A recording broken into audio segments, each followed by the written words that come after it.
but I think language is really important because if we have a definition for ourselves, it differentiates things. So giving up for me is the bad version. Giving up is I'm freaking out, so I'm giving up. Conscious stepping away is I have reflected, this is no longer right. I'm out. Hello and welcome to the Go Encourage podcast, where I talk to real people about real life, trying to gain some insights from their experiences building courage. Before we get started, I just want to encourage you to hit that subscribe button on YouTube. It really helps the channel grow and it helps me to bring more guests onto the podcast. You can also do the same on Apple Podcasts, Spotify and Amazon with a like and a follow. And if you're looking for links to social media channels, you can find them at www.goencourage.com. You can also grab a copy of the Courage Journal, which is a 31-day prompted journal designed to help you build courage in your life. All right, with all that said, let's bring on my next guest and let's see where the conversation goes.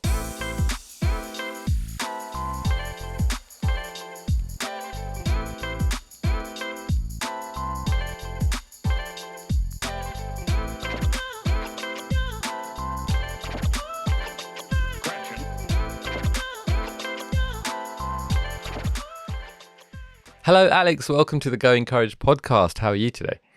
I'm very well, thank you. How are you? I'm good, thank you. It's nice to be podcasting with someone from the UK today.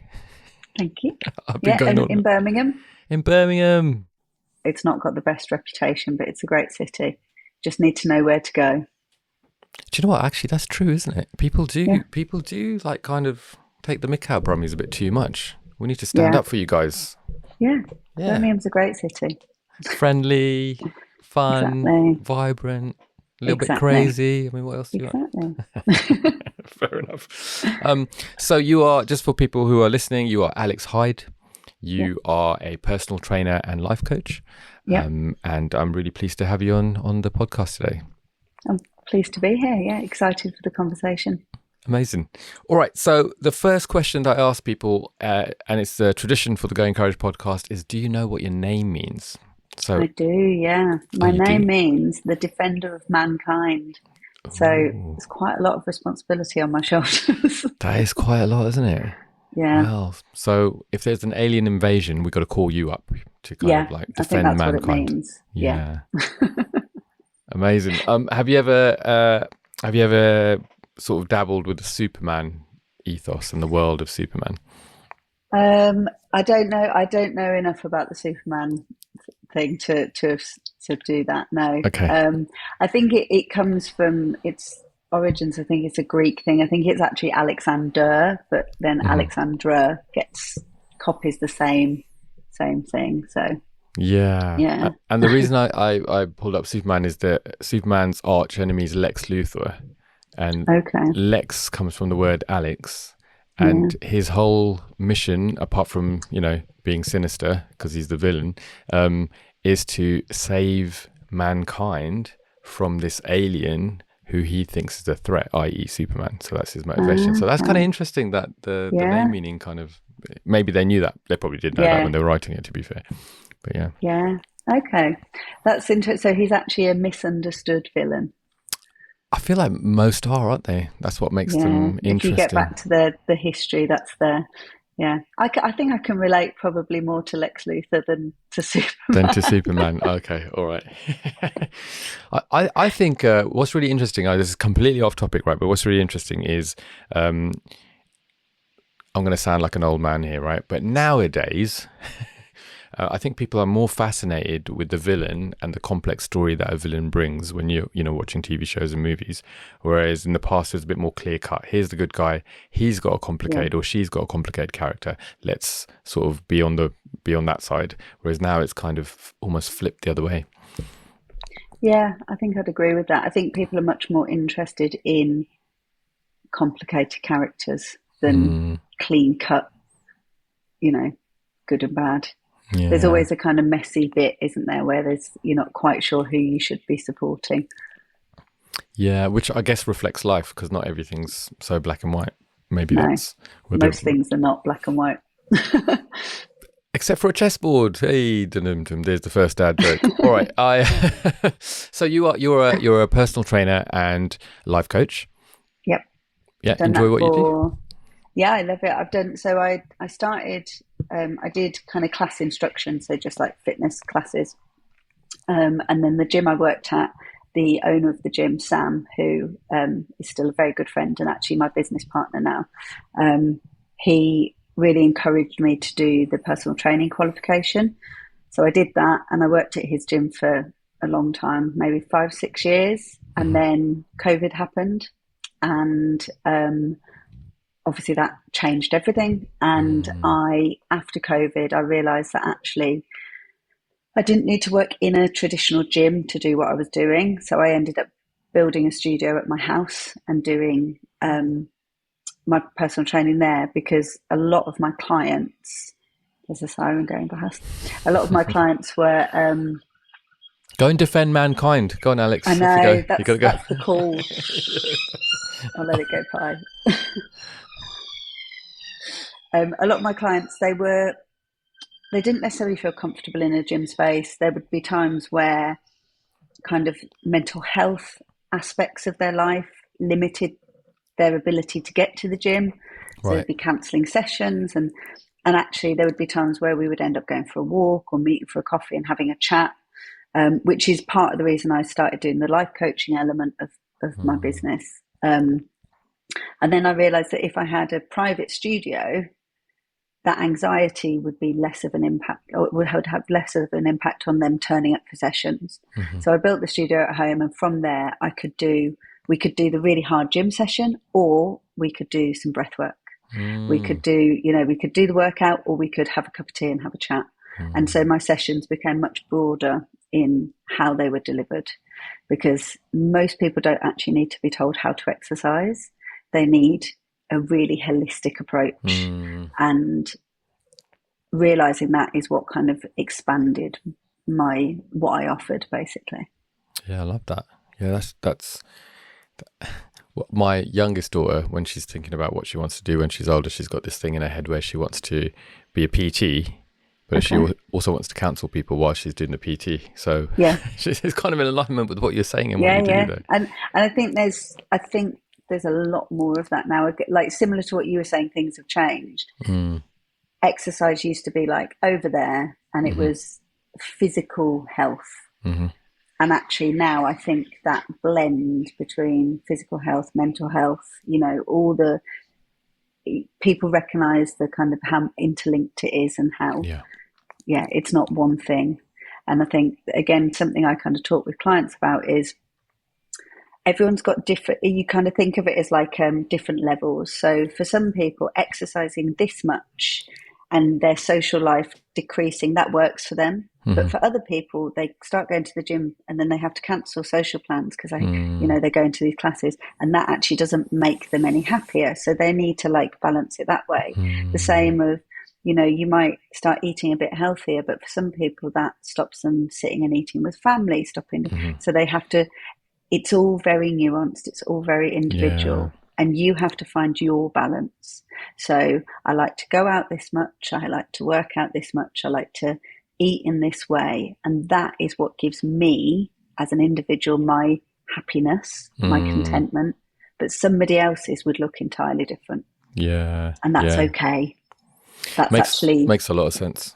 Yeah, it's what you should be doing. Because when you follow somebody else's example and it's not working for you, it actually causes more damage and more stress. And I think that's what I find difficult about like social media, is people put out this, again, very black and white, this is what you have to do. And then people look at it and go, oh, I can't do that. And then they think they're failing. And it's like, well, take the bits that work, take the bits that work from over there and make your own version of it, because then you'll actually feel much more content, much happier, and it will be easier to stick to. I know we were talking before we started recording about, the consistency is really hard, but it's so much harder if it's something that doesn't work for you. Yes, yeah, for sure. Like, and it's allowing that flexibility, going against the grain, and I think the flexibility to be able to adapt and change. So, this was the goal, and this is what we tried to do to get there. But actually, I've just worked out it doesn't quite work because of, let's use your example, because it means that I haven't got that much time with my family. So, how can we tweak? How can we change? How does it still align with my goals? And I think and I guess this is a question, is some people, think to themselves, I don't need a life coach. I've got AI, I've got Google, I can just pop it all in there. But actually some of the value of having a life coach is that someone is there to reflect back to you, some of the things that you can't quite see, and actually hold you accountable if that's what you need, or signpost to other things if that's what you need, or to fast track you on a particular journey because you've seen the patterns elsewhere. Yeah. And I'm not against people using AI and stuff, but I think every tool has its limitations. Same as a life coach or a PT has their limitations. I think we should collect as many kind of sources of information. We should, because the more you're exposed to, the more refined your version of well-being can be. Whereas if you only follow one person, and you're only seeing that one example, and that doesn't work for you, that's limiting. Whereas if you've got a nice big menu, you can pick all the bits you want and build something that really works for you. So AI can be in there. I don't think we should rely on it. And I think there are examples of it becoming dangerous where people have a very,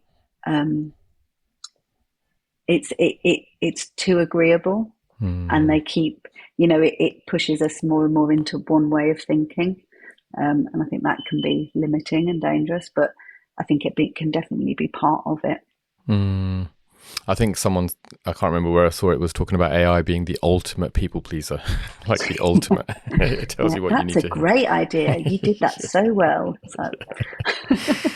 Yeah, and again, I would promote life coaching, of course, and having that relationship with another human being is one aspect of what you get when you work with a coach, because not so much that they know you and they know what's best for you or anything like that, but more so that you're getting real world interaction that's based on logic, emotion, and you're talking about that physical layer as well, and being able to show people how to do a particular rep or a curl or what's good for you based on what's needed, whether you've got a back injury or a leg injury, so you've got to tweak accordingly.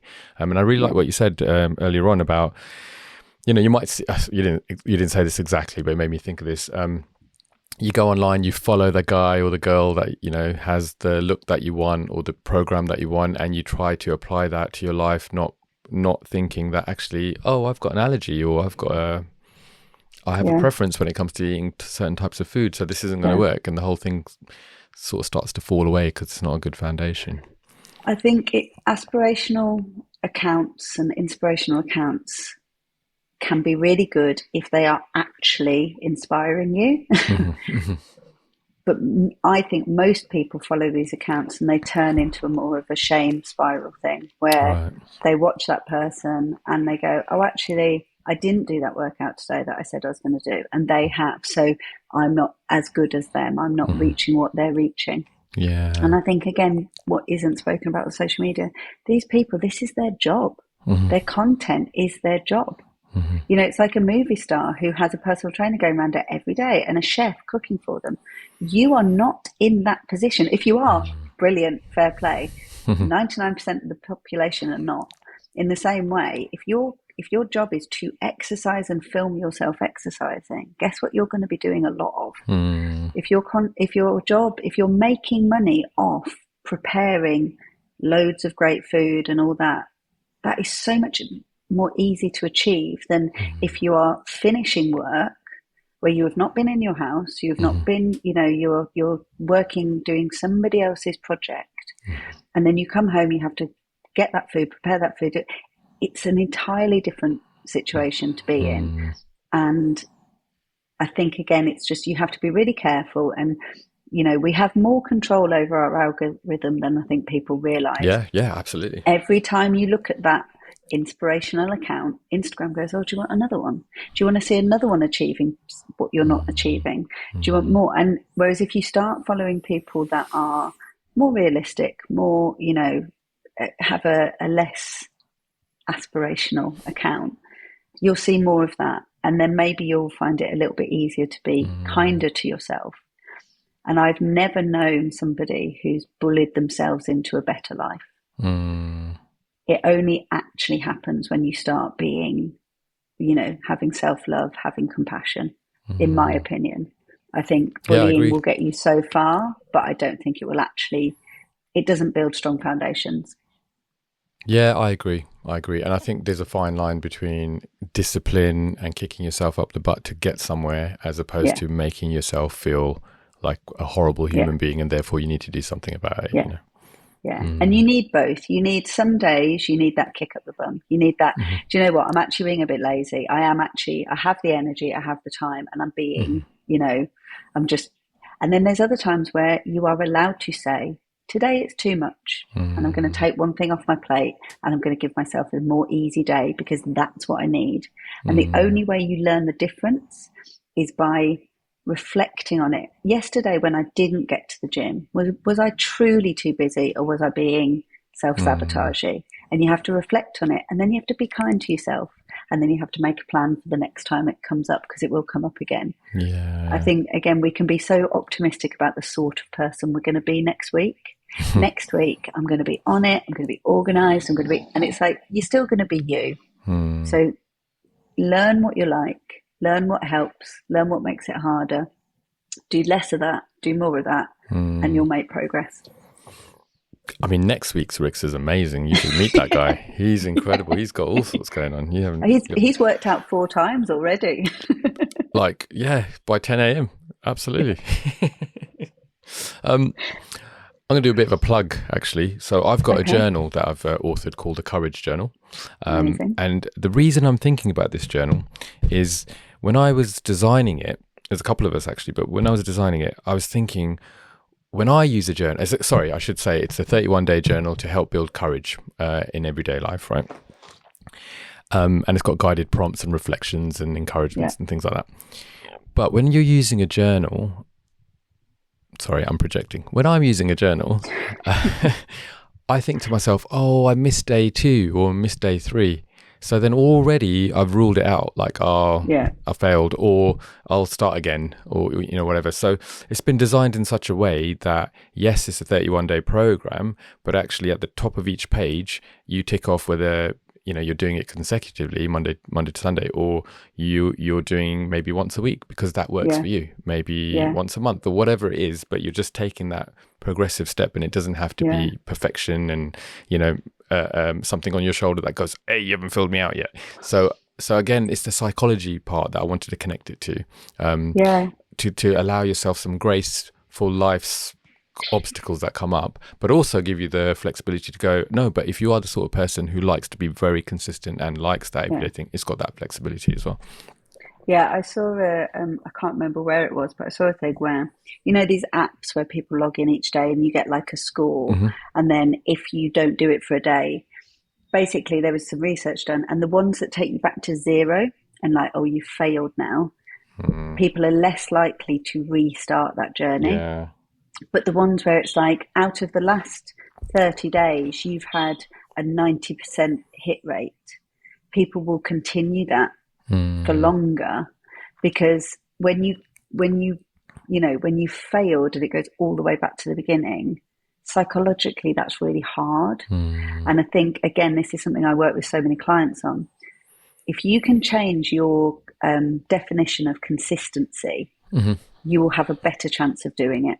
So for me, being consistent is when I have stopped doing something, I get back to it as soon as possible. And that could be the next day. Oh, I forgot to do it yesterday. I'll do it today. It might be a month down the line. Oh, I was trying to read that book and I just put it down and I forgot, and it's been in the bottom of the pile. But now I've remembered.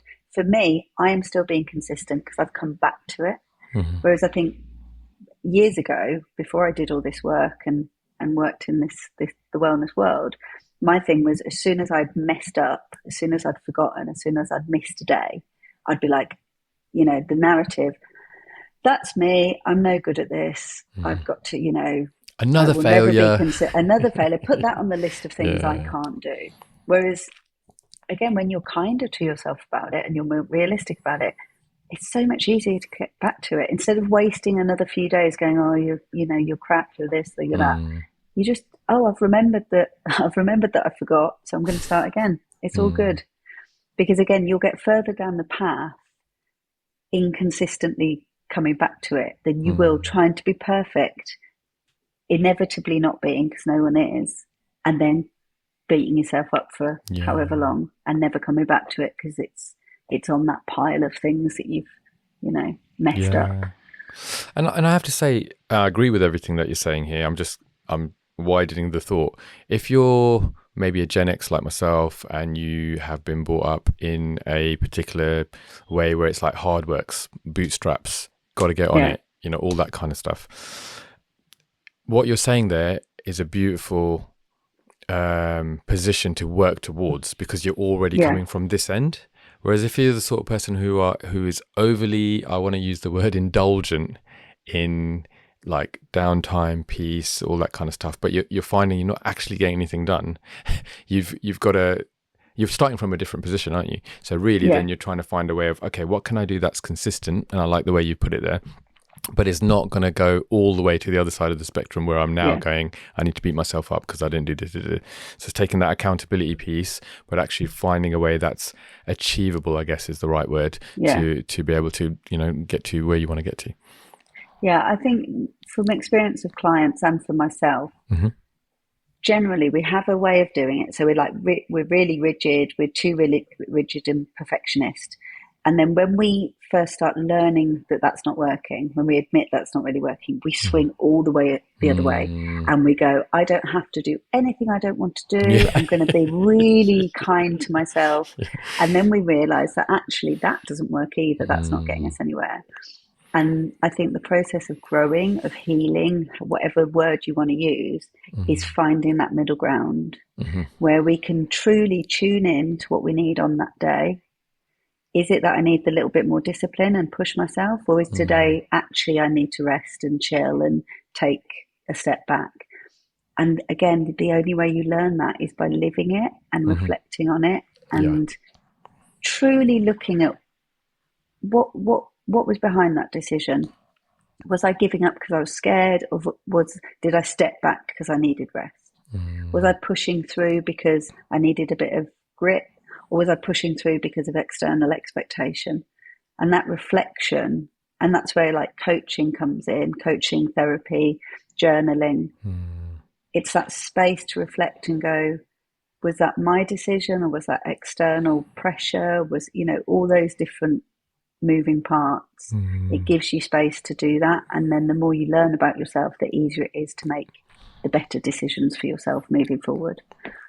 Yeah, agreed. Totally agree.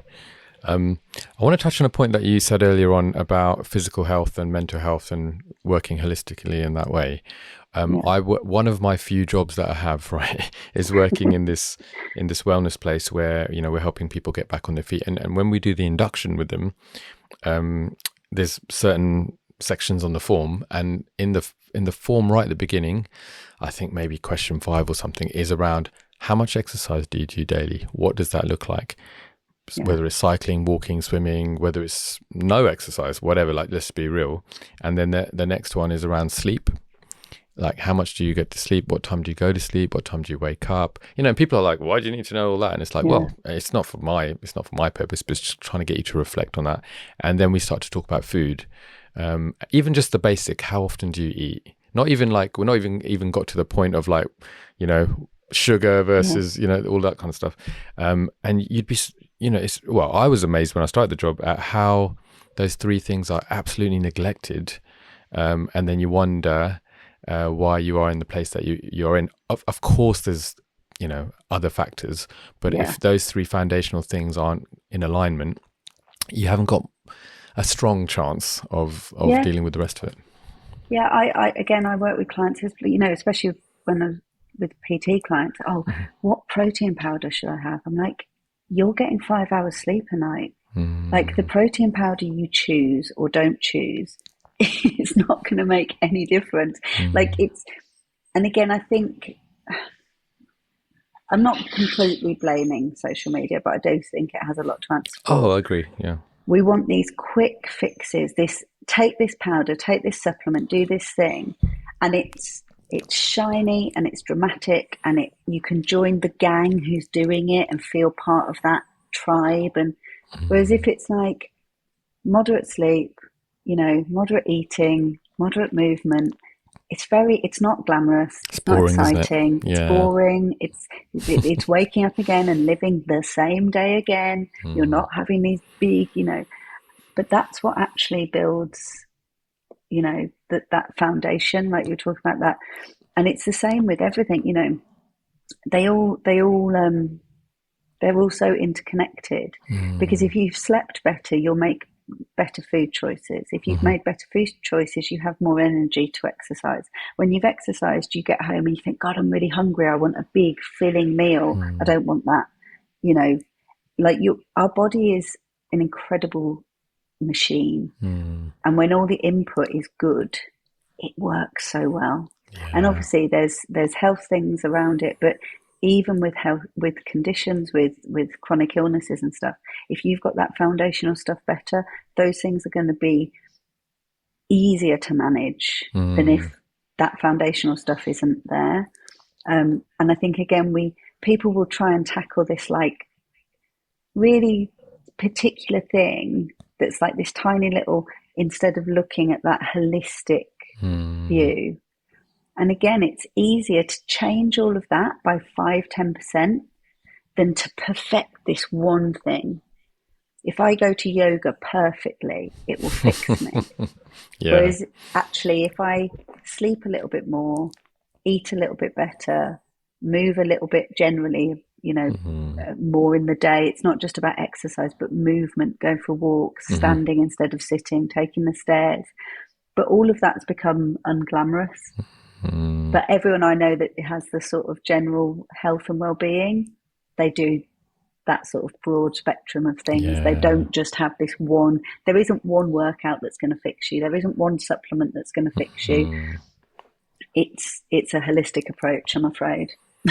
Yeah, and it's being boring about it, right? So where you see success, you usually see some boredom. You see in the sense, sorry, not boredom, but the monotonous things to get there are the things that people don't want to do. They want the lottery ticket, but they don't want to do that. I was like that. This is the thing. Before, like even the beginning of my journey in fitness, I started working out to be skinny. Like I was, I grew up in the size 0 era. Like all the influences was about being as skinny as possible. The thing that will never leave my mind was the thing of trying to get a bangle above your elbow, like a wrist bangle. It was like, you're so skinny that you can wear bangles on your upper arm. And that's like still ingrained in my head. So I started exercising for all the wrong reasons. And then I got a job at a tennis center, and there was athletes there. They were training to play a sport. And I was like, I remember just being like, wow, they're training for a skill, not to change their body. They don't care how it looks. They don't care how it, it's literally because they want that skill to be better. I was like, that's a really interesting, that's an interesting thing. And that was the beginning of me going, oh, maybe exercise can be about, growth and development and challenging yourself and overcoming those challenges. Maybe it's not just about getting as small as possible. And that was like the kind of stepping stone into everything that's come since then. Yeah. Mental resilience as well, to add to that list of that. I'm sure there's more. But isn't that so interesting, is to use it or to reframe why you're doing what you're doing. In order to move towards a certain direction, as opposed to have an attachment to an outcome that's based on what external factors are telling you ought to or should be feeling or looking like. Yeah, and I think it's really hard. I think there's so much pressure, especially now with, younger generations. They've spent their whole life on social media. It's about how it looks, how impressed is somebody else by your day. And like we said, most days are boring. Most days are, you get up, have the same thing for breakfast, go for a walk, go to work, do this. There isn't a big shiny thing to put on social media, but actually those are the days that build most of your life. And so if you can find joy in them, if you can find contentment in them, then you're going to have a better life. What's your favorite food? Do you know what? It changes so much, but I really, what's your favorite food today? I really like vegetables. I was talking to my client yesterday about it, and I feel really sorry for people that don't know how to cook vegetables well and therefore enjoy them.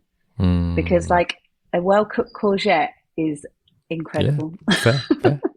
So I think vegetables get a bad rap, just like Birmingham. Yeah, we need to put them both on the map. Exactly. Yeah. We're the underdog. All right, cats or dogs? So it was always dogs when I was younger, but I have a cat now, and she is incredible. She's a rescue cat, Binky, and I love her to bits. So I would have to say cats these days. You jump ship. Okay. Yeah. Favorite season? I think autumn.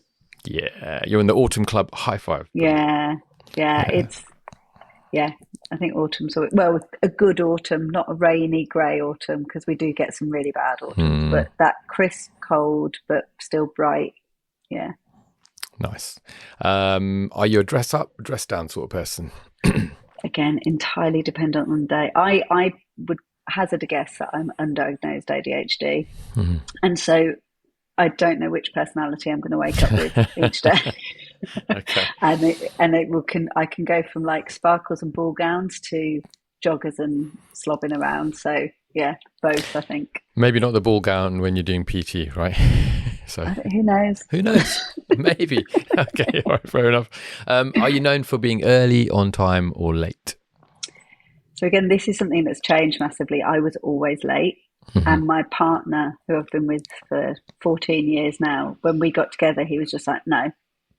Being late is rude. It's disrespectful of other people's time. You are not going to be late anymore. And I was like, okay. And I must admit, at the time, I hadn't even thought of it like that. I was like, yeah, but I've got reasons for being late. Like, there's always a reason. Whereas now I am very much, if I'm not 10 minutes early for something, I would consider myself late. Like, I need to be there, settled, ready to go. I really like what you've said there, because it shows that you can change. Yeah. Oh, I was chronically late. Like, I missed appointments, I missed opportunities. And again, this is much broader conversation, but I would then be the victim of all that. I missed that opportunity. It's not fair. I didn't get it, because you made choices that made you late. Like, it wasn't that I had I would wake up late. I would mess about and do things and prioritize not leaving the house, all that stuff, and then moan about the consequences of it. And my partner has been a big part of my growth and journey. And he was just like, don't be late. Just make different choices. Do it differently. So yeah. I'm very on time. Shout out, partner. Yeah. But I know these are supposed to be like quick ones, but like, just to kind of link to what you were saying earlier on in terms of holistically looking at things. Yeah. If you don't get the sleep that you don't plan to get the sleep that you're supposed to get, you've already woken up tired, and because you've woken up tired, your brain's not functioning the way that you would hope it to, and because of that, you might be, I've only got this long to shower, and I'm going to go and shower. And now the shower feels so good because I'm still in that cozy mode of like being sleepy. Oh no, I've run over by 5 minutes, whatever. And then you're in the car, and then you're stressed, and then it's the bus's fault in front of you, or the guy who walked out in the road and he wasn't looking, all of that stuff. So it's all linked, isn't it, together? So with clients, I do a thing where they will tell me about the problem, and I call that the car crash. Okay, so that's the car crash. Let's go back along the journey.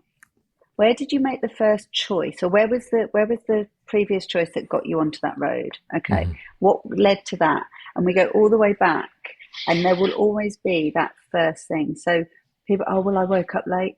Did you wake up late, or did you go to bed late? And did you go to bed late, or was it because you left your homework or your meeting work or whatever until last minute? And there's always a point where there was a choice you made that led to a series of unfortunate events. And if you can, again, with love and kindness and compassion, I'm not talking about going, it's because I'm crap. You go back to that point and you go, right, how can I, the next time this sort of situation arises, how can I make a better choice for future me? And practicing that eventually sticks. That's what you end up doing more of than doing but if you're unwilling to look at it and address it, you're never going to change it. Yeah, 100% agree. And I'm very much like that. I like to analyze, not overly, but like analyze, oh, where did I go wrong? And not from the perspective of giving yourself a slap on the wrist, but more so to go, okay, how can I avoid that in future? Or how can I learn from it? One or the other. Yeah. Is it in my control, or was there literally an act of God, or, there's something that I can't do anything about? And whenever it's in your control, there will always be an element of it that is in your control. And I think the more you recognize that and do something about it, actually the better your self-esteem, because you feel in charge of your own destiny. Whereas I think I was definitely victim mentality. It was all, everything was happening to me and I had no kind of say in it. Whereas now I'm like, I control everything in my life. Like I am the kind of creator of my destiny. And it sounds really like, people think it's a bit woo and whatever, but that change in me has been fundamental, and I am so much happier for it. Yeah. Yeah. Love that. And again, when you're talking about what it might sound like to other people, actually you do hold power as an individual. You do hold, you might not be able to control things that are out of your, out of your control, if that's grammatically correct. But yeah, you know what I mean? Like, the things that you do have power over, you have the ability to do that. Now, I'm not saying I did this, right? I'm not saying that I have experience in this, but on the speed awareness course, apparently, I also may understand what was on the speed awareness course. Yeah, because because of all the information that's out there, right? But one of the things was around, if you're going on a journey, sounds very basic, have a look at the conditions before you go.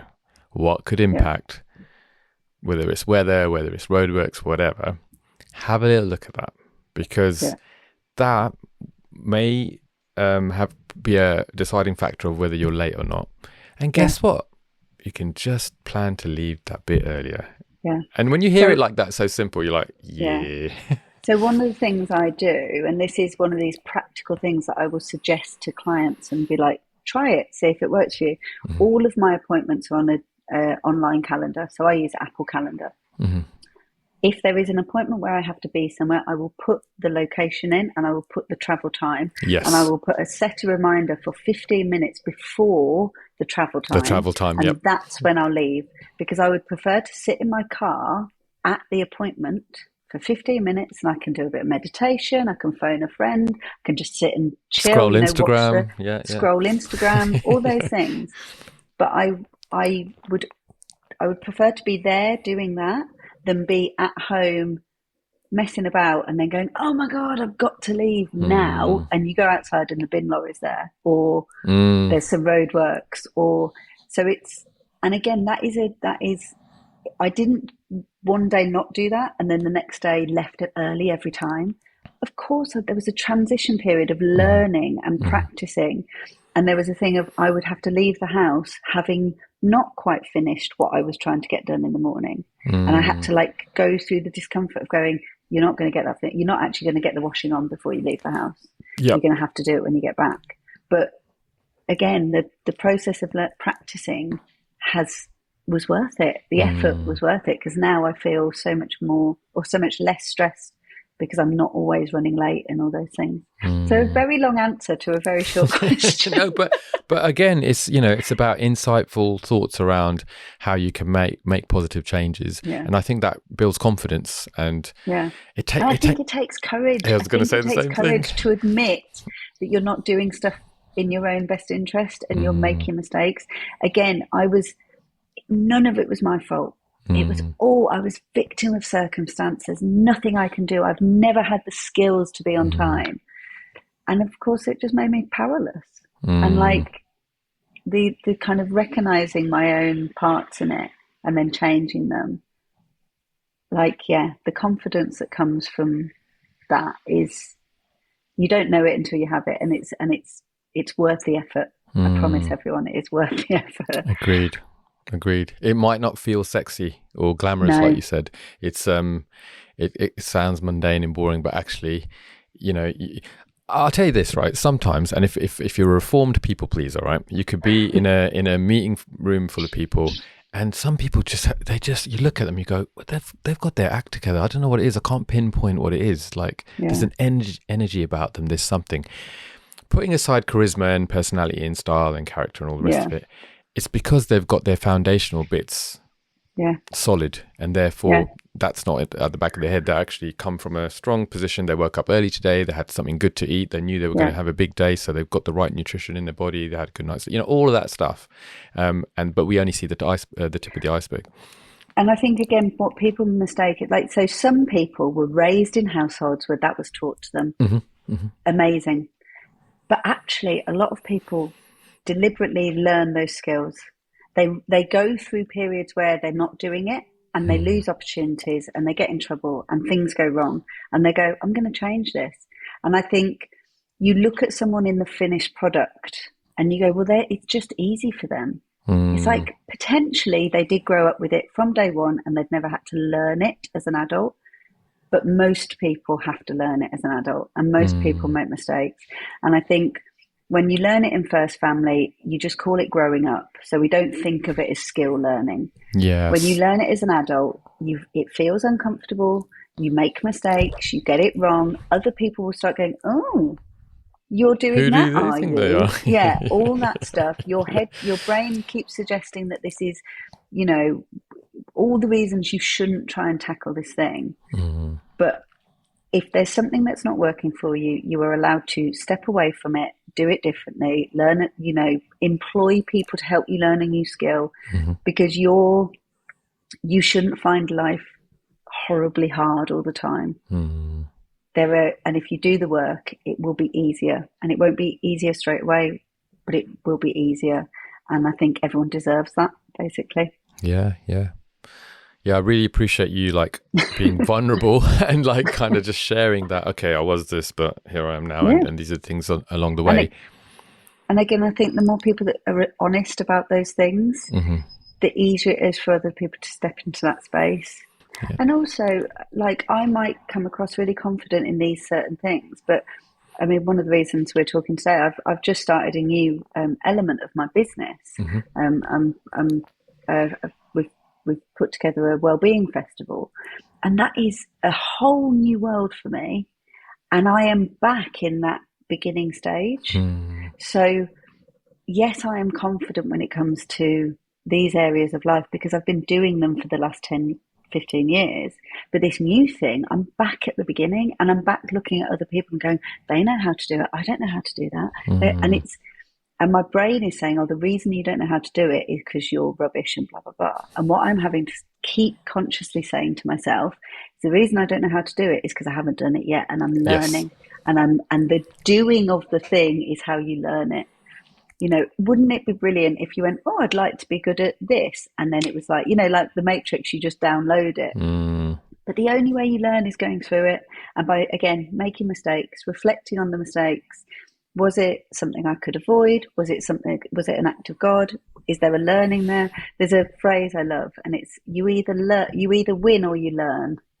So you either win, it goes well, or you learn something, and the learning is actually more valuable, I think, than the wins. Because the wins you don't necessarily remember, but the learning changes the trajectory of things. It changes your progress if you're willing to take it on. I agree, and I think when you actually genuinely learn something and that lesson stays with you, it's a very generalistic comment I'm about to make, right? Getting dramatic now. But most of it is transferable to the next thing. Yeah. Most of it. Oh, yeah, definitely. And I think, again, this is the thing people think, oh, I need to stay in my box. This is what I do. I don't, and it's that thing of but actually the going into another box, going into another area, there's so much you can transfer. And I think people are limited by all those beliefs. And it's, again, I find it makes me sad, and it makes me angry that people think that things are not for them because they haven't done it yet. It's like, you have to do it for it to be for you. Yeah. It's the wrong way around. It's, again, we think, oh, I need to be motivated to take action. It's wrong. You have to take action, and then you feel motivated because you did it once and went, oh, I like that. And then the next time you do it, it's a bit easier, and the next time you do it, a bit easier. So we've got it all the wrong way around, basically, and it's yeah. And I think you've kind of beautifully aligned with my brand, which is to go in courage, right? And the idea is courage takes action. So you can think about courage as much as you want. You can write down all the stuff you want and get your flow chart going and, you know, your workflow, and you know what you're going to do. But until you actually do the thing, that's where the courage starts to arise. And it's about taking that actionable step to go in the courage. Often blindly, often without full preparation. You know, it's because, again, we can get stuck in the planning, we can get stuck in the analysing and all that. And I think, again, I was like, when I've got the perfect idea, I'll put it out there. And my business partner, Sam, is very much like, he was like, brilliant, let's go. And I was like, whoa. Hold on, Sam. And he was like, no, we've got to put it out there. And we did. And of course, it's had the reaction it's had, which is brilliant. And it's all going really well. But every time we're doing that new thing, I'm there going, whoa, you know, and Sam's going, let's go. And that balance of energy is what's kind of made it work, essentially. I met you and Sam at the same time, didn't I, recently? And he's got great energy. And I'd just like to say that Sam is going to jump on the podcast in a few episodes down the line as well. So if you're listening and you want to hear from him as well. I would say Sam's got more courage than me. Sam used to be a boxer. I think that takes incredible courage. It takes some courage to get hit in the face. Well, we won't measure the amount of courage, because, you know, it's all different, isn't it? Everyone's different. Do you know your star sign? Are you into that level of woo-woo? So, again, always a long answer with me. Why you say one word when you can say more? So I'm a Capricorn. Because of time, Alex. No, I'm a Capricorn, and I think all these things, star signs, personality tests, all these things, are a really good reflection tool. Yeah. If you read something about yourself from your answers and it upsets you, reflect on it. If you go like, oh, I feel proud about that, reflect on it. So there you go. I've made it as short as possible. It's a really good point as well.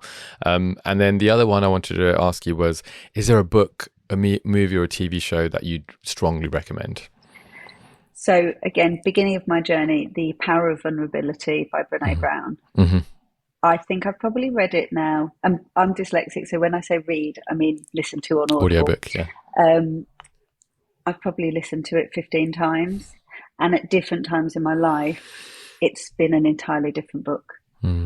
Because I think with self-help books or anything like that, podcasts, whatever's going on for you will change what lands and how it lands. And so I think revisiting those things is really important. Yeah, really good. And if you're listening to this watching on YouTube, I'll stick a link to the book in the description if you want to go and check that out. But thanks Brené Brown's work generally is I mean, incredible. What a woman, right? What a woman, honestly. And her voice is amazing. She reads her own books, and she's got this Texas caramelly voice. She's just she's got a very big place in my heart. Same. And I think as a man, I got a lot of respect for the work that she's done to help men's mental health. I'm not saying that's the only reason, but that's one of many reasons. I think she's a bit of a legend. No, she's a good woman. Alex, I usually ask people what made them decide to come onto the podcast today, because I reach out to them, but you reached out to me. So what was the thinking? Why did you want to come on the Go Encourage podcast? I was trying to be brave. I was trying to be courageous.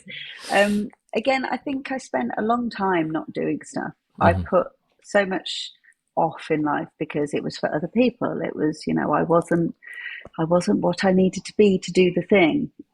And again, it's not one thing that changed it, but being with my partner, the work I've done, the clients I've worked with since, all that stuff has built something for me or in me. And so now I am much more, just ask the question, just see.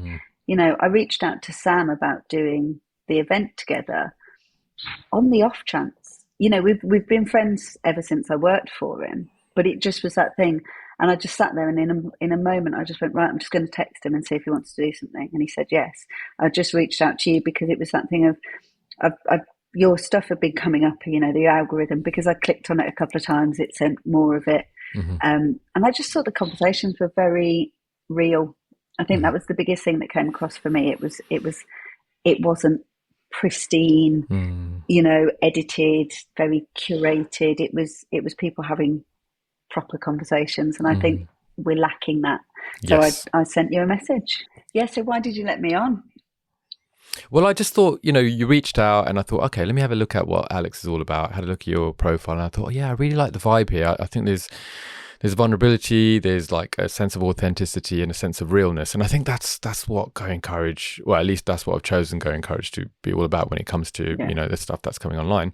And then we had that call together and with Sam as well. And I was like, yeah, I really like what you're building, especially, and I will get into the event in a minute as well, especially the way that you're trying to connect with other people and you recognize that it's not a one-stop shop for everyone. And actually, if we work together, and one of the phrases I use a lot is about rising together, right? And connecting with each other. And from that is a sense of like cheering each other on, which is one layer, right? So it's not about competition. It's about, okay, what value can we all bring together? That's one layer. And then the secondary layer is, if we've got a heart to want to help people, why wouldn't we help people in Avengers Assemble way? Like all of us get together and you know, each of us brings a different flavor and then, you know, goes into that holistic approach for the person that we're trying to help. So I think our values aligned there, and I was like, yeah, let's have a chat. And I think that's again something that is so different for me. Before, when I had the sort of victim mentality and I didn't feel confident and happy and successful, I was in competition with everyone. It's like, oh, if your light's shining, I've got to dull your light to make my light brighter. And it was so wrong, and it was so miserable. And like, it's really funny. I've actually reached out to people from my past and been like, I wasn't a happy person, and I'm sorry that I let that kind of seep onto you, and I'm sorry for the impact I had. And that was a real deliberate part of my healing journey, was kind of acknowledging what I had been like for other people. Because although I was cruel to myself, I think when you're cruel to yourself, it's inevitable that you're going to end up being cruel to other people. And so this feels very full circle, this event that we're doing, because I am pushing everyone else forward and lifting everyone else up. And I think, like, it's really funny because obviously from the outside, people go, oh, you're doing an event. And for me, it's like, it's part of this, a much, much bigger journey for me personally. So yeah, it's, I think that, again, that was something that I think came across in your work, is that you are it's not just about you being the podcast host. It's about everyone, like you said, rising together. Yeah, I agree, and I think, people who are listening to this are probably bored of me saying the same thing over and over again. But I will say it one more time. Well, not one more time, probably again. But the whole idea around, you know, there's not one expert that knows everything. You know, so there's gold in all of us. And so the idea of talking to real people and having real conversations to see what kind of gold nuggets we can extract from each other and then apply to our lives it's such a win. It's such a missed opportunity, you know. And like I was saying earlier, somebody might listen to this podcast and they've heard something that I've said. They've heard it from 10 other people. And they needed that 11th time just to tip it. Just to go, oh, okay, I believe that now. I feel like I can do it. Or I say something, like with my PT clients. I could talk to my PT clients about something and it doesn't land ever. And I try all these different ways of delivering it and it still doesn't land. And then they come in and go, I watched a YouTube video and this guy said this and I get it now. I can either go, well, that's annoying. I said it 10 times and you didn't listen. Or I can go, brilliant.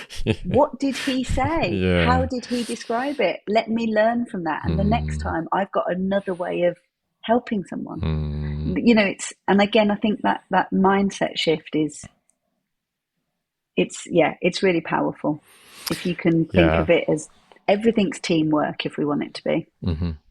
Yeah, it's all a rich tapestry of like stuff coming together. And it made me laugh because I was thinking about just, you know, romantic relationships. You know, you can apply. Oh, you know, this person from work, they said da da da da. I've been saying that for 10 years. You know, you could have that approach, or you could just be like, oh, good for you. You crack on. Well, like again, going back to Sam owned the gym that I worked at. My partner, I was trying to get him to do some exercise for stress management and all that. And it was always, I haven't got time. I'm too busy and stressed. But and then he He finally started working out with Sam, because Sam was a PT as well as owning the gym, and some of the stuff that he would then start coming back to home with, saying, "Oh, Sam said this," and I'd be like, "Yeah, wow, what an interesting insight Sam had." Yes, like, I've been saying that for years, but again, you can either be annoyed about it or you can be grateful that it's finally landing. And it's the same with, if someone comes to me as a PT and then for whatever reason, we don't end up working together, and then I find out they've gone to someone else, brilliant. They've found their person, they've found their PT, because somebody else will come and find me. It's not, there are millions of people in the world. When there isn't a scarcity thing, life is abundant. You just have to keep going. Yeah, you just got to focus on it not being lacking. I was trying to find the opposite word to abundant. But and there are. I tell you, it's making me think of being a parent, right? So if you're a parent and you're in a parallel parenting scenario, you could be like investing, and then come back and they speak about the other parenting and say, "Oh, I learned this from da da da," and you're just like, "I've been trying to say that for you," but then you got to like humbly just go give the credit and go, "Okay, all right, fine. Here we go." What's the goal? Is the goal exactly? Sorry, I know where you're going. But is the goal that people around you learn about this stuff, or is the goal that you're the teacher? And if you can, change the metric of success. For me, if people around me are improving their lives, if I'm part of it, brilliant. I feel so honoured. If I'm the catalyst, but then they work with someone else and that's what works for them, brilliant. If I'm absolutely nothing to do with it and people around me are happier and more content and therefore nicer to be around, I still win from that. You still benefit. Yeah, absolutely. So, I think and again, that's a big shift for me. Back in the day, it was, I don't want to tell people how I do things because I want to keep it secret because I need to, whereas now I'm like, oh, this is how I do it. This is how I've put the festival together. This is how I've done this. This is how I've done that. Because if somebody else gets inspired and does their own thing, their audience and their tribe will find them. My audience and my tribe will still work with me, and that's fine. And that's There's okay. enough people. Yeah, and then you're not coming from a place of clinginess and anxious attachment, to go, oh no, it has to be me. It's got to be me. On that note, though, flipping it the other way around. Yeah. Have you subscribed to the Going Courage podcast yet? No, but I will do. I will do it 100% after this. I had a busy morning. Well, I'm the only podcast you should be listening to, all right, Alex? No, I'm kidding. But yeah. No, it's on the list of things to do, 100%. Okay, let's bump it up right to the top, okay? So if you're listening to this podcast, wherever you are, and you haven't subscribed already, please do hit the subscribe button. I know you hear it from all the YouTubers, but it does make a huge difference, and it helps this message, like today's episode, just get out to more people, and that's the goal. To the right people, I should say. Yeah. Okay. People who need to hear it. Did you ever think that you were going to go into the field that you're in now? No. What were your aspirations? Where were you thinking of going? So I'm talking young. I'm talking like little girl thinking about what she wants to do in the future. I was creative. I was arty. I was crafty. I would make stuff all the time. There was no cereal box ever put in the bin without it being first. Various Barbie doll creations, car or whatever. All those things.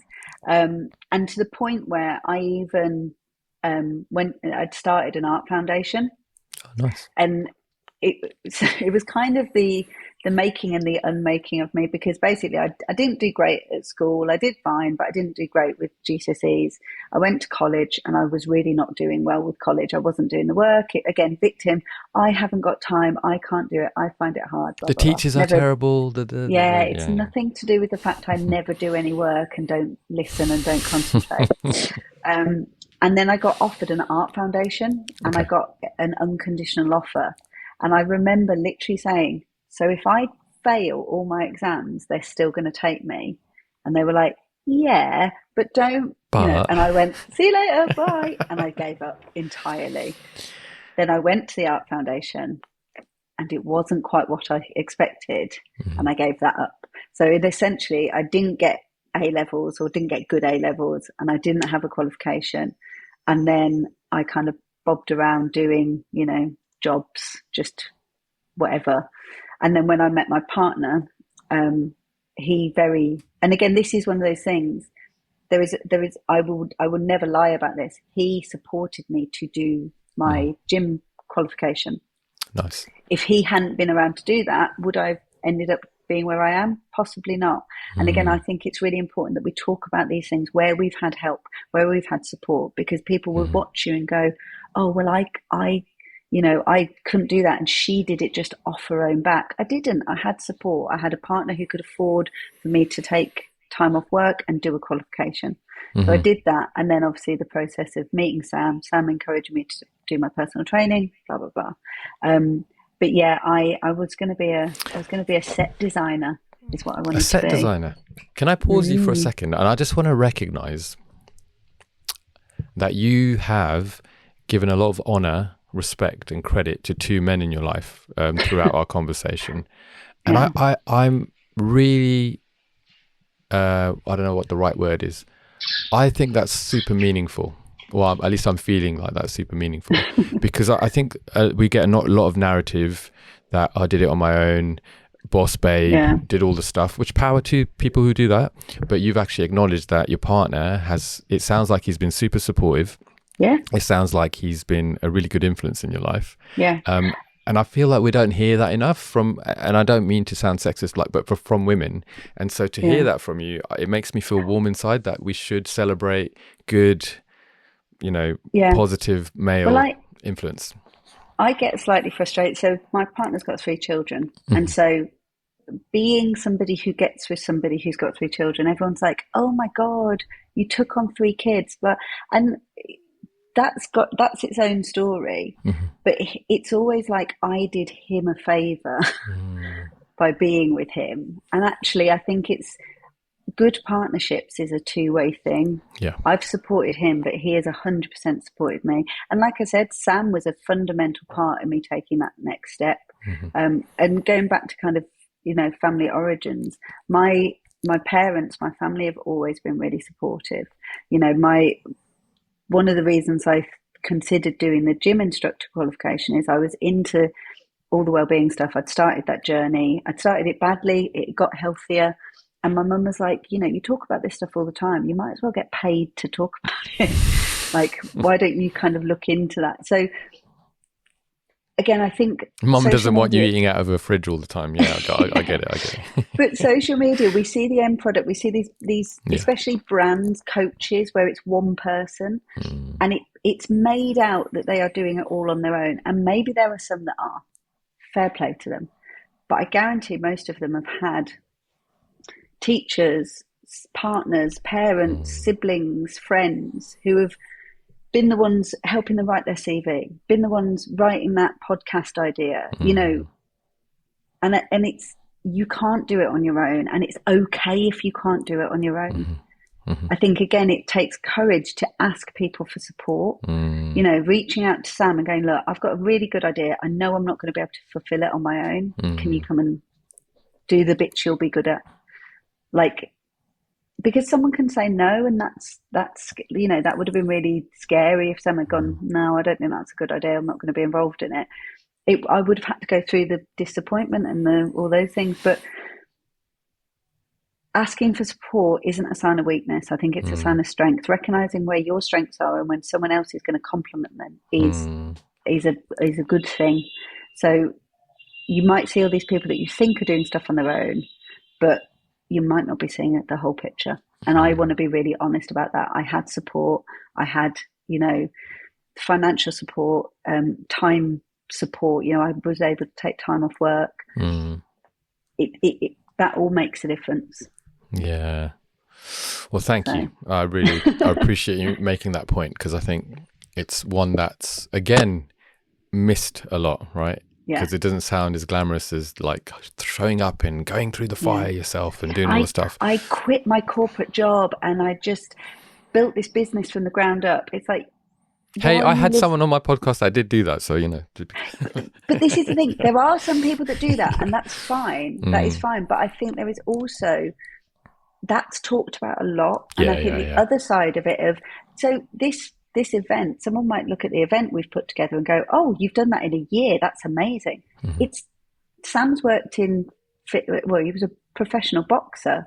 I've worked in fitness for 12 years. All of that knowledge has come into this final thing. Yeah. So you would look at me and Sam as a business, we're only a year old, but we've got all of that support and history and knowledge and learning that's come into it. And I think, again, it's you should talk about that, because then somebody else goes, oh, okay, so I'm only 2 years in, no wonder I'm not there yet. Yeah. You know, and I think it's being honest about the journey, even if it's not glamorous.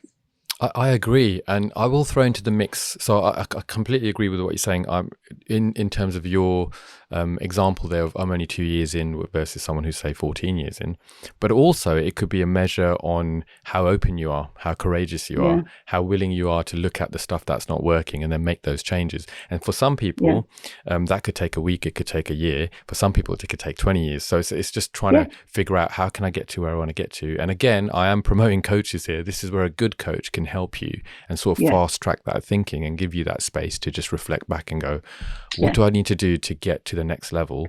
Even if that means looking at the level and going, oh, I don't actually want to, the goal that I've set myself isn't actually the goal. Like, I've based it on something that's not really what I want to do. Okay, let's have an exploration of where I want to go and what kind of stuff I have to do to pick up my bags of courage and walk in that direction. Yeah, I think it's having that, like you said, I think at the beginning, something about flexibility. You have to have flexibility in life. Like, life will change.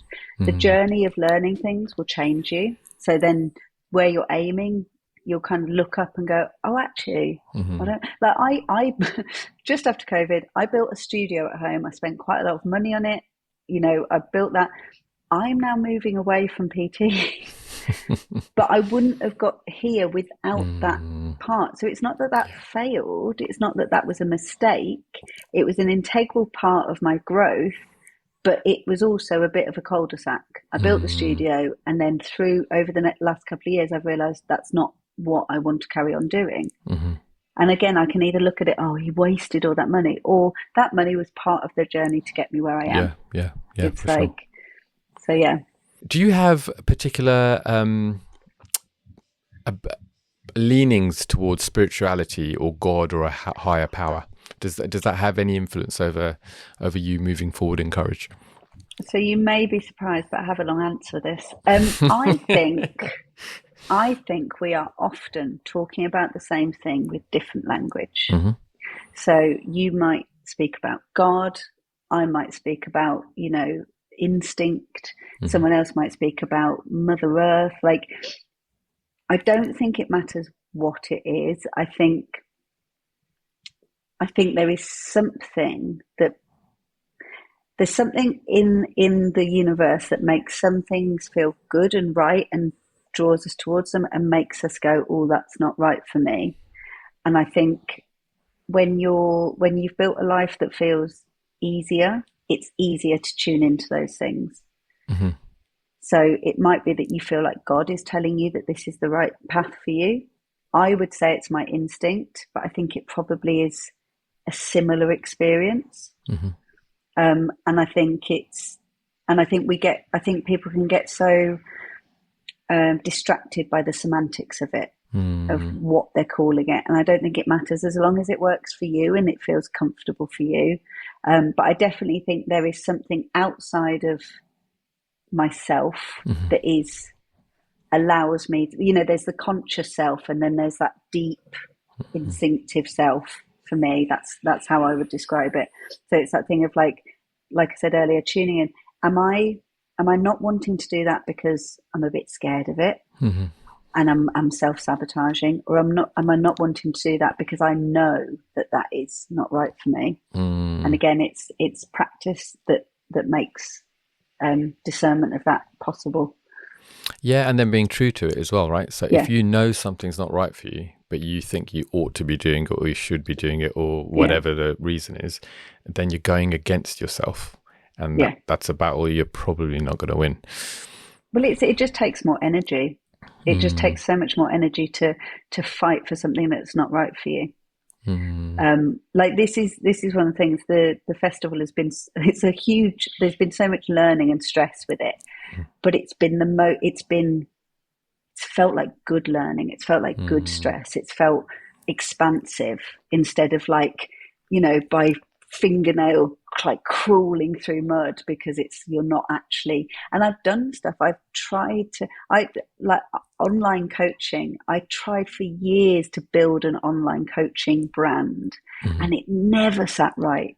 It never felt right. I knew I was doing something that other people had achieved and I thought I needed to achieve to be successful. I always knew that in the back of my mind, but I would like quiet that voice, like, this is what we've got to do. This is how we're going to make the money. This is how we're going to, and it never felt right. This festival has been as stressful, but it has felt entirely different.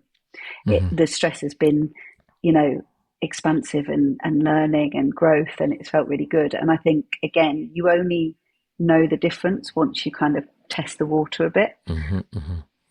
Yeah, I feel like that's the theme of this conversation, isn't it? The idea of actually getting involved and learning as you go, and being kind to yourself while you're doing it as well.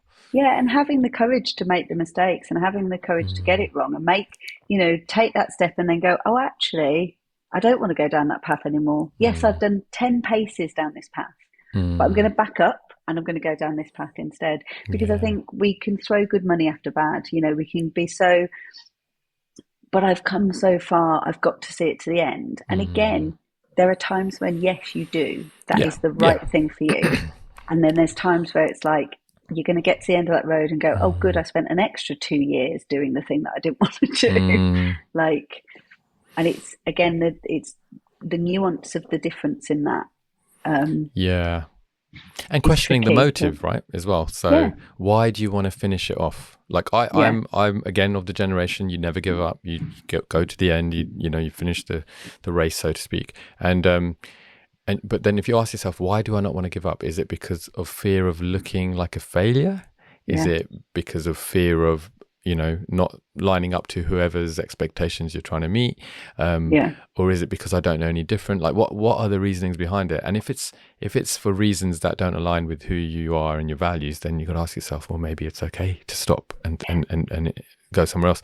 There's a lovely man called Stuart Smith who was on the podcast. I think it was season 2. It might have been season 1. I can't remember now. We're actually.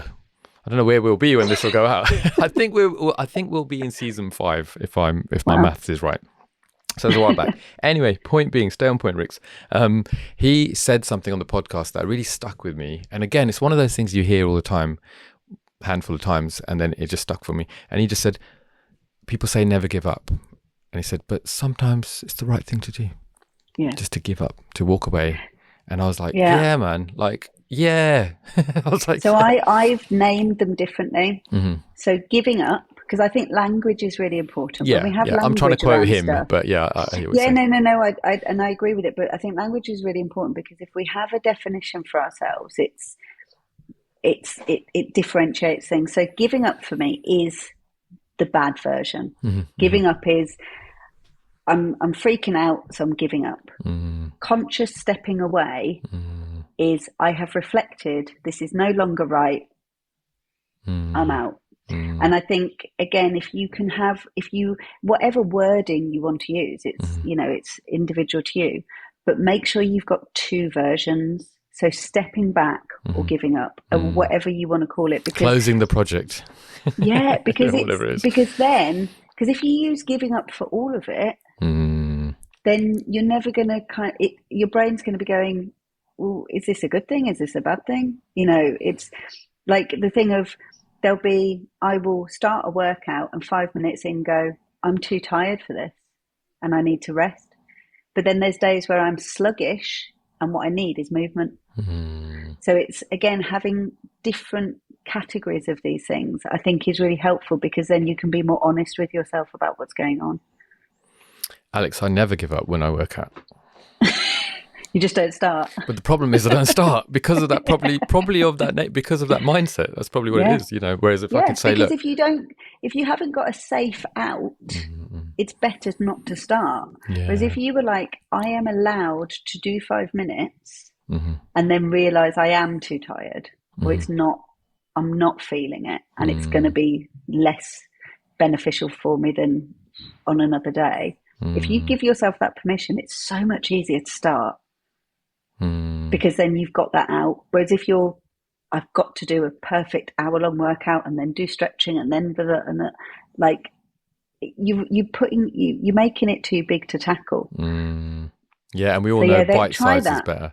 I'll try that. I remember COVID time, like everyone's like obsessed with trying to stay fit and make sure you get 10,000 steps. And Joe Wicks, love him, but Joe Wicks online and yoga with, forgot her name, like all the stuff, right? Yeah. And I just laugh now because I'm like, okay, were we being more active than we normally would have been if we were just doing our normal thing? Like, oh no, when we're back at work, we're so active. Oh, so jumping in your car, driving to the office, sitting there for 8 hours. But also you had time. Yeah, time. This is the thing. We again, this is where you look at those aspirational people.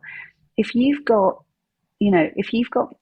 time, if you're commuting to work, if you've got kids, you have less time than somebody who is working from home without children and creating exercise content as their job. They can literally work out and be paid for it. So don't compare yourself to those people. Yeah. Be inspired. Learn from them. Get what you need in terms of value. But you don't have to compete against them because you're in different sports.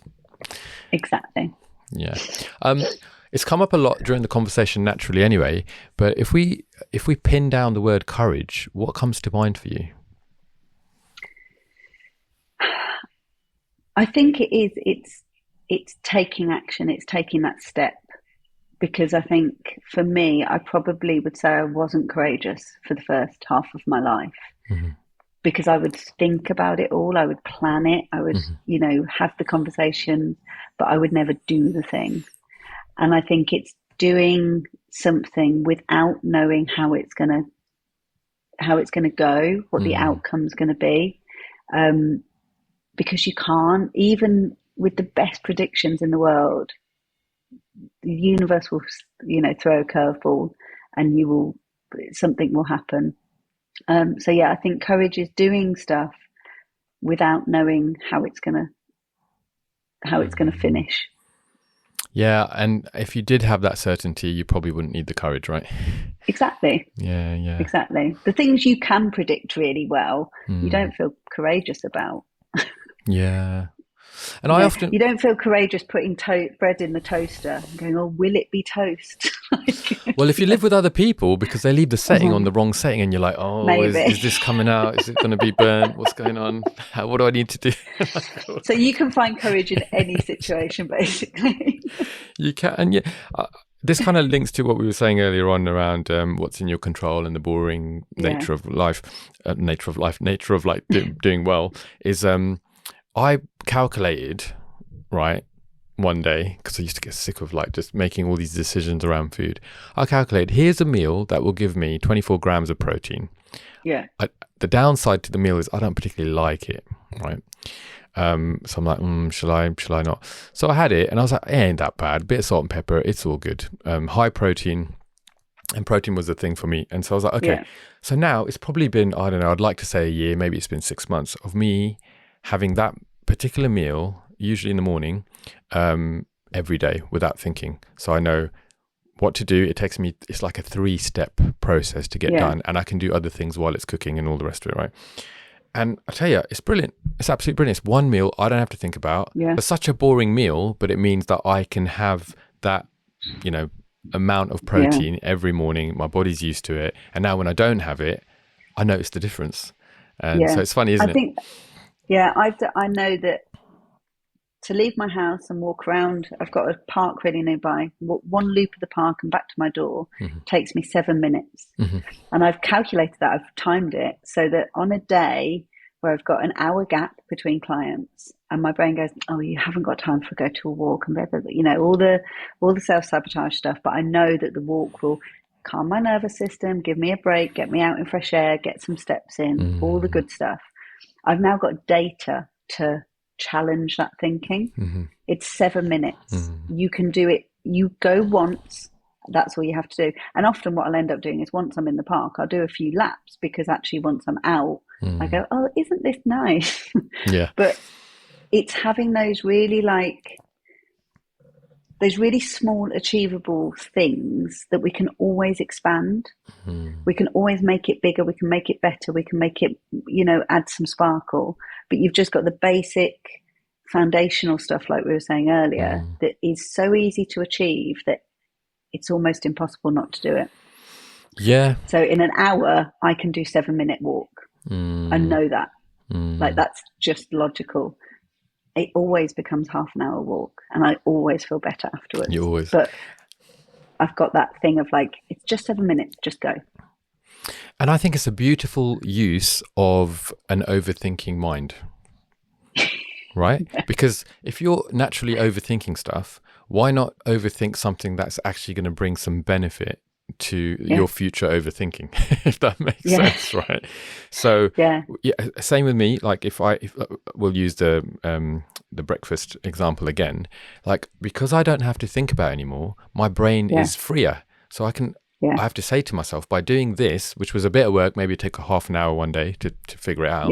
But now it's just released however many minutes later on in life, multiple times, that I can use for I think it's other that things. thing, isn't it? It's doing it for future self. Like, it's taking, but you have to have the reflection and the acknowledgement of what's not working, and then you have to make a bit of a plan. And that small amount of work in one day, the work it's saving you in all those future days is so. We obviously have a very similar sort of, I think so, way of thinking. It's like, how can I strategize this? Because, and again, I think the work I've done, and the work I always encourage people to do, is your internal dialogue, is your internal voice working for you, or is it going against you? And if it's going against you, which most people have, how can we make the other voice louder? How can we make the kind voice louder? And it is a case of practicing, and it's also a case of things like that. I call my negative voice Sandra, because my name's Alexandra. I'm known as Alex, so Sandra is the other part. So she will, we haven't got time, it won't work, blah, blah. So I've got data to prove her wrong. And over the years of doing that, I now don't even have to really do it. It kind of just naturally happens. That negative voice comes up, and before I even know it, I've started challenging it. It's not a conscious thing anymore. It's like, we know it takes 7 minutes. We know we've got time. We know it makes us feel better. Off we go. And I think that's, again, where people often misunderstand discipline. Is it doesn't mean being disciplined or being motivated doesn't mean the other voice of self-sabotage doesn't come up. It's just that you've got strategies to ignore it, or to soothe it, or to, just let it carry on moaning while you're doing the thing. Every time when I reached out to you and I'm writing the message, hey, I'd love to be on your podcast, but that voice is going, oh my God, you're going to look like a loser. You're going to, like, what a weirdo, reaching out, asking, begging to be on a podcast. Blah, blah, blah, blah. She's still standing there being really loud, and you just have to carry on typing and press enter. Like, it's not that she went away. It's just that I learned to be louder than her and more deliberate than her. And I think, again, some people, because they have that negative voice, they think, oh, well, the people achieving stuff don't have that voice to contend with. They don't have that self-doubt. And again, I want to be really vulnerable about it. I still do. And I think I will have it, even if, like, this is our first event we're doing, 10 events down the line, I think I will still have that voice. But she will be quieter and quieter the more experience I have of it going well, and the more learning I have, and the more wins I have. Because that's what it's been like with PT. That's what it's been with life coaching. It's been with, like, building the studio. Like, every time you do a new layer, you have to go through the process again. And that is part of the growth, right? And it shows that you are growing, and it shows that here's a ceiling that you're met with, and you know that, okay, I've done this before. And we talked a little bit about those transferable skills, right? So learning from things and moving forward. Oh, I did a scary thing once. Oh. And it went all right. It was all right, actually. It was really scary at the time, but actually I'm so glad I did it. So maybe this is one of those times, that kind of thing. You don't notice it becoming more normal and becoming more confident in it until you look back and go, bloody hell, like, I've come a long way. And again, I think when people say, how are things going? We're so quick to go, well, this isn't going well. I forgot that. This is bad. Blah. We don't go, do you know what? I realised I've become more self-confident, and I can reach out to people. And because if you do that, people go, oh, they're really arrogant. It's like, but why would you spend all your energy reflecting on everything that's negative and not balance that out with reflecting on some of the stuff that's going well? I think it's just a really missed opportunity in life if you don't reflect on the good stuff equally, if not more, than you reflect on the bad. Yeah, I couldn't agree more. Yeah, I absolutely agree with that.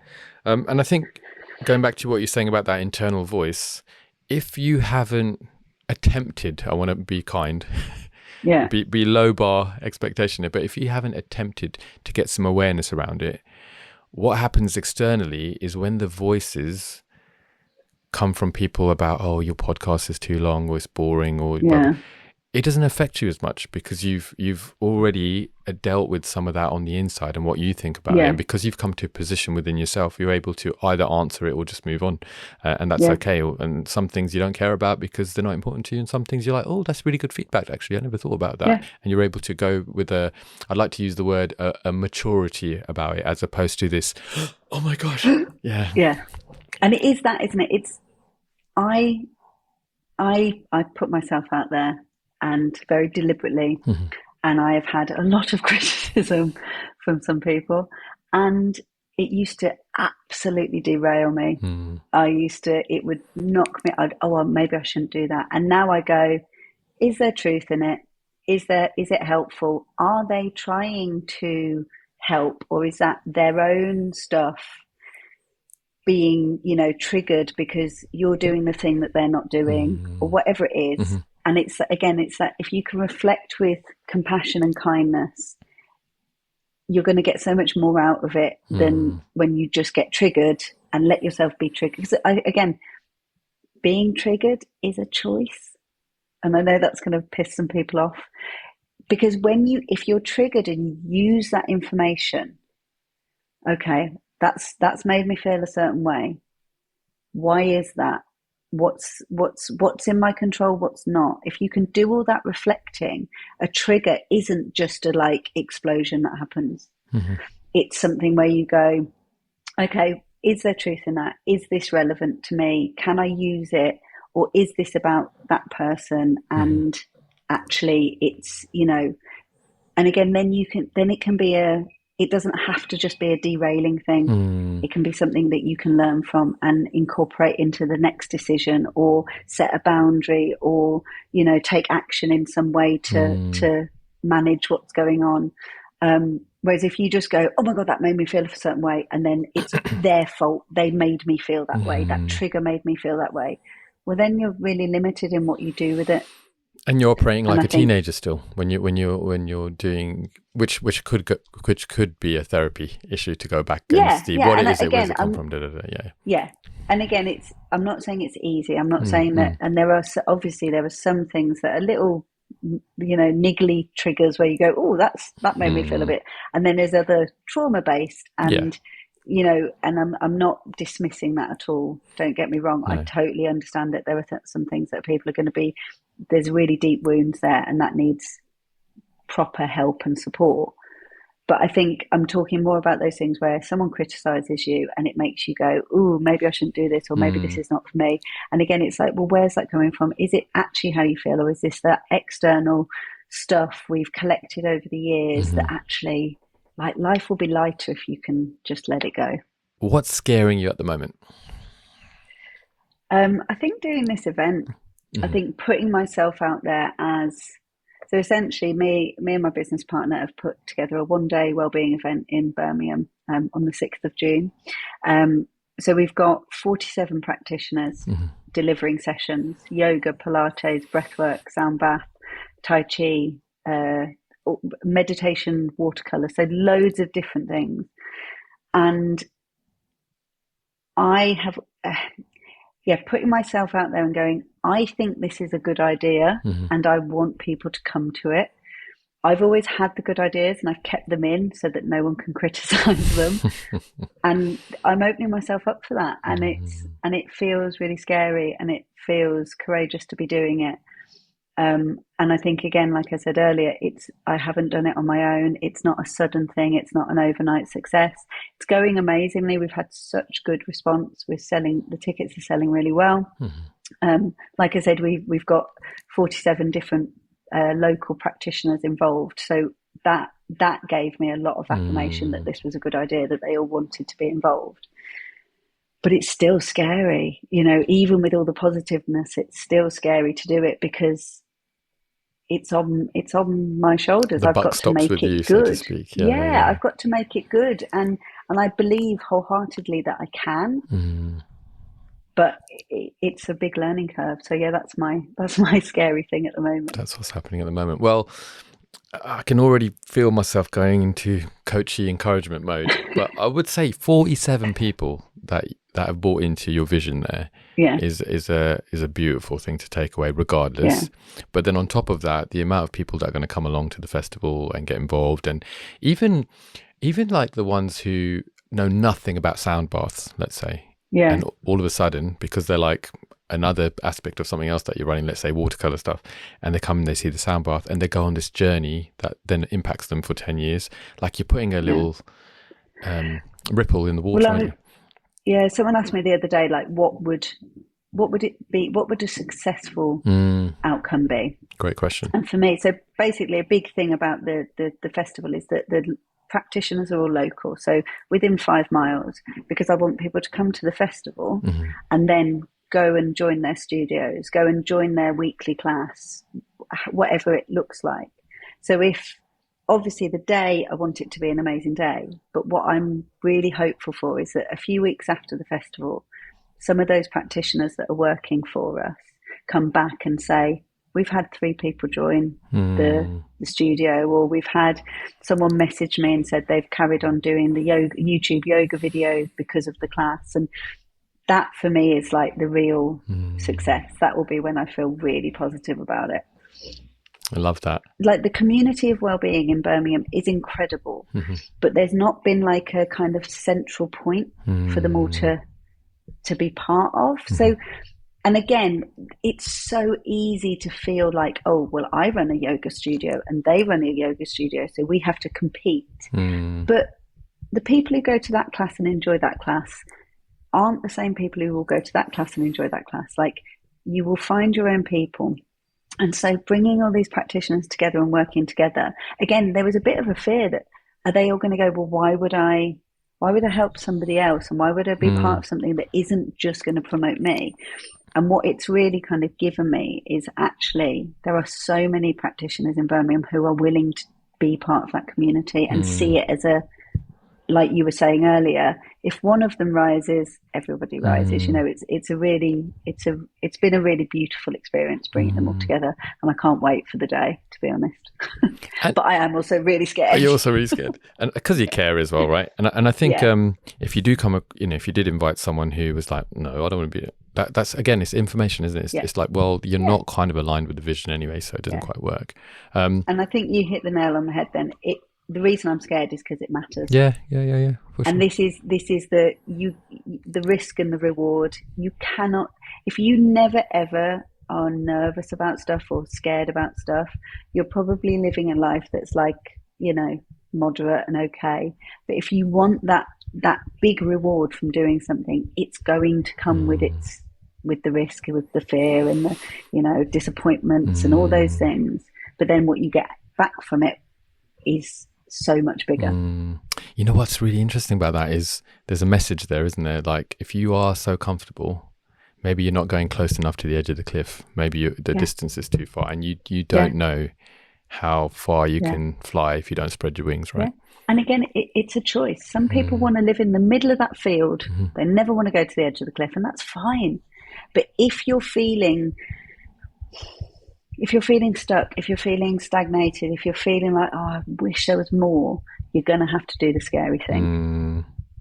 And I think I lived in the middle for so long, and I'm really enjoying the kind of acrobatics of living on the edge, essentially. I want to ask on behalf of my listeners who are listening to this before June, how can they get to the festival? So you can follow us on Instagram talking with social media. So One Retreat Wellness, or you can check out the website. So www.oneretreatwellness.co.uk. Tickets are all available there. And DM us any questions. But we'd love to see people there. It is going to be a beautiful day. So if you're in the West Midlands, it will be extra special because you can then carry on your wellness journey afterwards with all the local practitioners. Sounds really good. And even if you're not in the West Midlands, come from afar by all means. You can jump on a train. It's so quick now. It's so quick. I didn't realise. We've got a train station in King's Heath, so it's a new train station. So it's only 5 minutes down the road from the festival site. So it's Highbury Hall in King's Heath. You can. It's very easy to get to now with our new train station. Fantastic. And people who are just dipping their toe into the wellness world, great place for them to start. And people who are maybe further down that road, also a great place to come and meet like-minded people. 100%, yeah. Okay, so they turn up, they see you. What should they do? Should they come and say, "Hey, I saw you on the Go Encourage podcast. How you doing?" Yeah, definitely. I went to an event night before last, and someone came up to me and went, "Are you the wellness lady?" And I was like, it genuinely, it made my heart burst. I was like, "Oh my God, I'm the wellness lady." So by all means, come and say hello. Definitely. As opposed to my dark humor, right, where I'd be like, "No, I'm the delivery driver. Just came with the Uber Eats." There you go.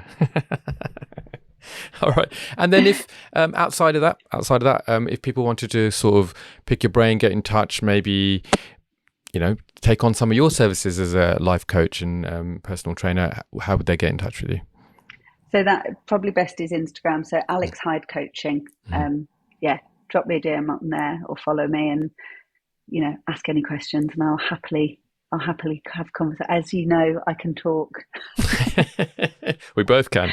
And, I'm always looking for that extra push for my courage seekers, I call people who follow along.